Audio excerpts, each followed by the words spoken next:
Buenas tardes. Hoy les vengo a hablar sobre el análisis del libro Política Criminal y Sistema del Derecho Penal para la Cátedra de Derecho Procesal 1 con el profesor Guillermo Blanco. ¿Qué es la política criminal? La política criminal se entiende como o el autor la entiende como una valoración. Dicha valoración busca u observa el fin último de la pena. Dicho fin es básicamente lo que busca proteger el legislador, el espíritu de la ley. La máxima fuente de este principio, por lo menos en el derecho venezolano, es la Constitución, ya que ahí se plasma cuáles son las garantías que ofrece el Estado a sus ciudadanos y también las obligaciones que el mismo Estado tiene para con la sociedad. ¿Qué es el sistema de derecho penal? En su generalidad, el sistema del derecho penal o la sistemática jurídico-penal son todos aquellos criterios, teorías y principios que conforman la doctrina penal. En el libro se le entiende por dogmática, pero ambos términos son sinónimos, los entendemos de la misma manera. Ahora, hay un aparente enfrentamiento que nace de la manera en la que se ha interpretado la doctrina. Según Klaus Roxin, gracias a la corriente positivista, que excluye el factor político criminal de la interpretación del tipo penal, siempre ha habido un desligue sobre lo que debe ser, bueno, o más que todo en el siglo XX, ha habido un desligue sobre lo que intenta manifestar el legislador en contra de los criterios que se utilizan en base a la doctrina. ¿Por qué? Porque el derecho siempre ha buscado ser sistematizado, sobre todo cuando se impone el Estado democrático. Se busca crear una estructura bien definida, con parámetros bien estructurados, con el fin de dar pasos consecuentes en el escalón de buscar que el derecho se vuelva una ciencia no digamos que exacta, porque sigue siendo una ciencia del derecho social, pero sigue siendo una ciencia, o debe tener un carácter científico, sobre todo a la hora de determinar la responsabilidad de un sujeto en un determinado acto. ¿En qué basa su tesis Klaus Roxin para decir que la política criminal y el sistema del derecho penal van de la mano? Porque llega a un punto en el que el autor, y citándolo, dice que la valoración político-criminal debe estar al lado de los demás elementos del delito y deben funcionar como uno solo. ¿En qué se basa?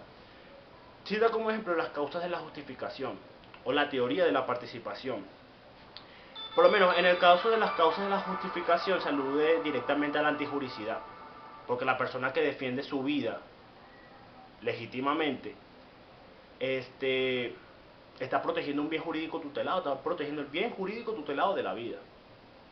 Se aplica el principio de prevalencia del derecho. Ahora, ¿qué sucede?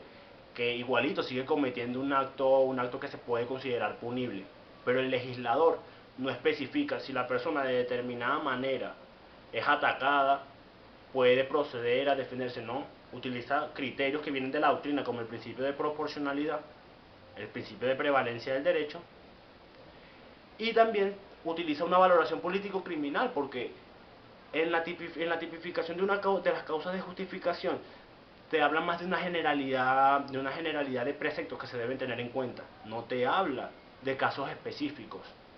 Porque cuando el legislador plasma una causa de justificación, entiende que no puede, no adueñarse, no sería la palabra sería más abarcar toda la gama de posibilidades que se pueden presentar, ya que, como entendemos, una cosa es el derecho objetivo positivo y otra cosa es el derecho subjetivo o el derecho aplicado a cada caso particular. Y hay muchos casos en el que el tipo penal no se adecua con total firmeza a la realidad. Ahora, hablemos un poco sobre la teoría de la participación. Caemos en lo mismo del tipo penal. ¿Por qué? Porque cuando se cae en una falacia de exceso de estructura o exceso de sistematización, la interpretación del tipo penal se vuelve demasiado rígida, al punto de poder perder su carácter científico.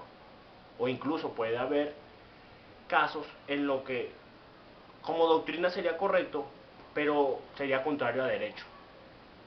Por ejemplo, en la teoría de la participación o de la responsabilidad que tienen varios sujetos en un hecho, se tiene que aplicar la teoría final de la pena. Evidentemente el autor tiene una tendencia finalista, pero, sin embargo, siempre hay que tener en cuenta que cada caso subjetivo tiene diversos... Una acción, porque básicamente el tipo lo que expresa es una acción, lo que tipifica es una acción. Este, no es consecuente, no se lleva a cabo de una sola vez, sino que es un conjunto de pasos. Y está en responsabilidad del jurista estudiar en qué la responsabilidad de cada sujeto en cada uno de esos pasos y cuál es el que tiene la mayor responsabilidad, cuál debe ser juzgado como autor y cuál debe ser juzgado como participante o como mero cómplice. Para ir cerrando la exposición vamos a hablar sobre un principio que es mencionado y yo diría que es una de las bases de la tesis del profesor Roxin, y es el principio que viene del derecho romano de nullum crimen, nullum pena, sine ley, que traducido sería no hay crimen si no hay pena, si no hay ley establecida.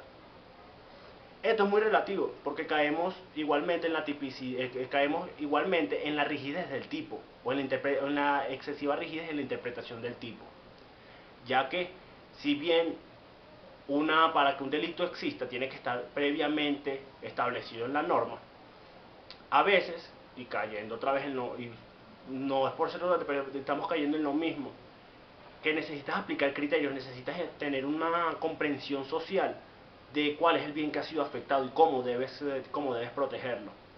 El principio de nulo un crimen, nula pena no protege, y esto lo dice el autor al principio, no protege a las personas, no protege a la víctima del, del hecho ilícito, protege es a el procesado, ya que es uno de los principios fundamentales del derecho procesal penal.